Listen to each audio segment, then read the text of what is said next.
Hey guys, I have another Battlefield 3 gameplay commentary for you. This is Rush Mode on the Operation Firestorm map. I'm on the attacker side, and the primary that I'm using in this match is the F2000 assault rifle. I have absolutely no attachments for this weapon, and that's just because I haven't used this gun in this game.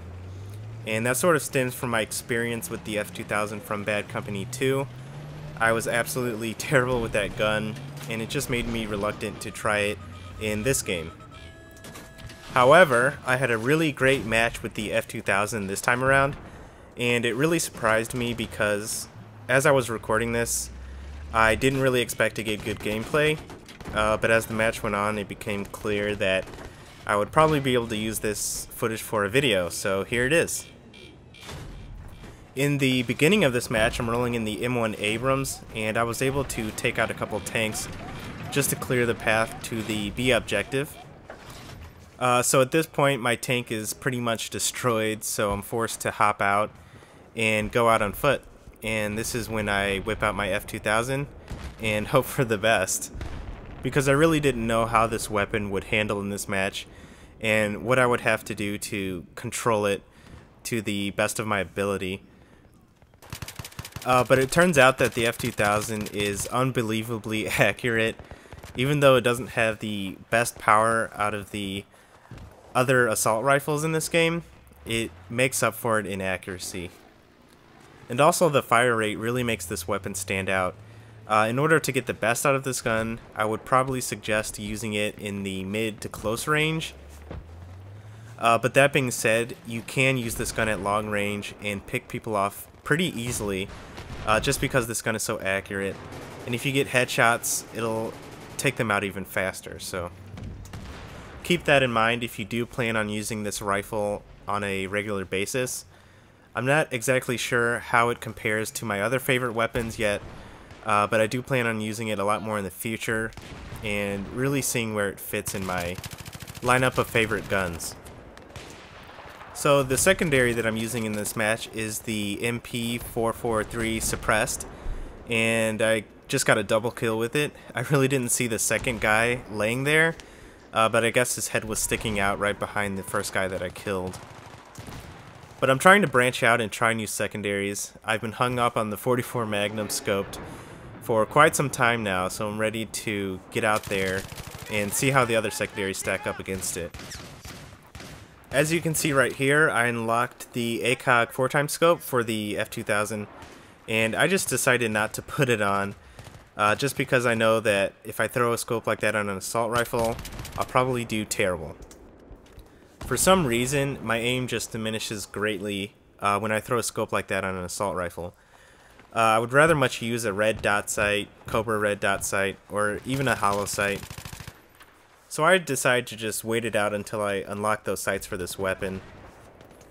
And I was pretty okay with that because at this point I was really feeling this weapon, and I just wanted to finish the match on a high note, so I kept the same setup throughout the whole match. And now that I think of it, I rarely change my setup throughout a match. It just seems like I get used to a particular kit, and I don't want to interrupt that rhythm. But you know, if I start doing terrible at the beginning of a match with a particular weapon, I'll probably go ahead and switch out my kit, just because I know that if I start out bad, I usually end up worse.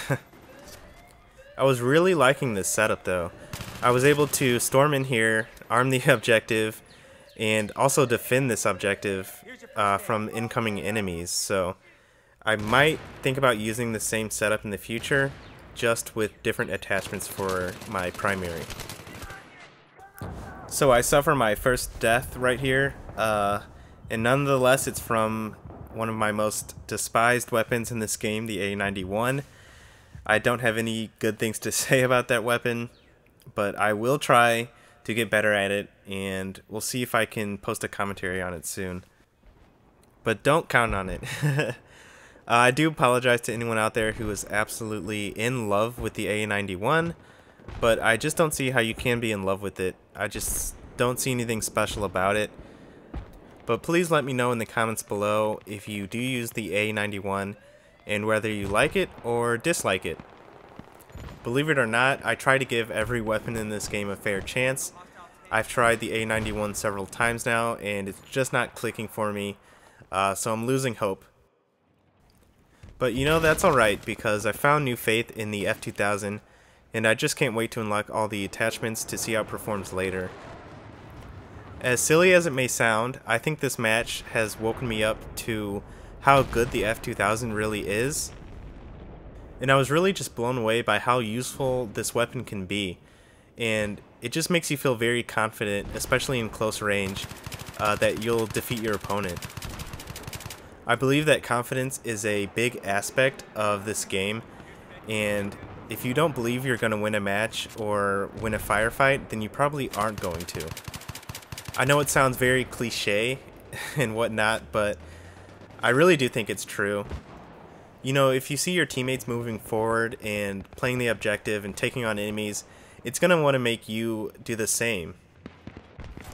I've had matches where my whole team will be very hesitant in attacking the bases, and nothing happens until I run out there, start acting like a fool, and arm the objective. And sometimes that's all it takes to get your team motivated in winning the match. So right here, this window was not agreeing with me, so I decided to take the door, which should have been my first thought. And I think this is the last set of objectives on this map. In my opinion, none of these objectives are harder to take than the other, so I think this map is pretty well balanced. But speaking of maps, today D.I.C.E has announced that there will be 3 new DLC packs coming out this year, and 2 of those of which I think will include the smallest map that D.I.C.E has ever created, and the other will feature the largest map that D.I.C.E has ever created. And I'm not really sure if this is such a great idea. It just seems like they're going to extremes, and I'm not sure if people will enjoy playing on such a small map. But we'll see where it goes, and I'll keep you guys posted. I went 17-2 in this match. I thought I played very well, and I hope you guys enjoyed this gameplay commentary. Please comment, subscribe, and I'll see you guys later. Bye.